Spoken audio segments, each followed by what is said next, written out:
നെത്തോലി മീൻ കൊണ്ടുള്ള ഒരു തോരനാണേ.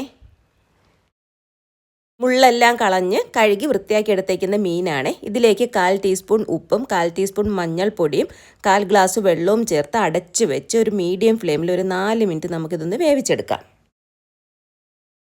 കറിവേപ്പില, തേങ്ങ, 1/4 ടീസ്പൂൺ മഞ്ഞൾപ്പൊടി, 1/2 ടീസ്പൂൺ മുളകുപൊടി, വെളുത്തുള്ളി, 1/4 ടീസ്പൂൺ വലിയ ജീരകം, ചെറിയ ഉള്ളി, 1/4 ടീസ്പൂൺ മുഴുവൻ കുരുമുളക് ഇവയെല്ലാം കൂടി ഒന്ന് ചതച്ചും കൂടെ വെക്കാം. നമ്മുടെ മീൻ നല്ലതുപോലെ വെന്ത് കിട്ടിയിട്ടുണ്ട്. ഇനി നമുക്കൊരു പാനിലേക്ക് വെളിച്ചെണ്ണ ഒഴിച്ചു കൊടുത്ത് ഉലുവയിട്ട് പൊട്ടി വരുമ്പോൾ കറിവേപ്പിലയും വറ്റൽമുളകും ചതച്ച് വെച്ചിരിക്കുന്ന അരപ്പും ആവശ്യത്തിന് ഉപ്പും ചേർത്ത് നല്ലതുപോലെ ഒന്ന് മിക്സ് ചെയ്ത് കൊടുത്ത് ഇതിലേക്ക് വേവിച്ച നമ്മുടെ മീനില്ലേ അതും കൂടെ ചേർത്ത് അടച്ചു വെച്ച് നമുക്ക് 1 മിനിറ്റ് ഒരു മീഡിയം ഫ്ലെയിമിൽ വേവിക്കാം. അപ്പോൾ നമ്മുടെ ആ അരപ്പിൻ്റെ പച്ചമണമൊക്കെ ഒന്ന് മാറി കിട്ടും.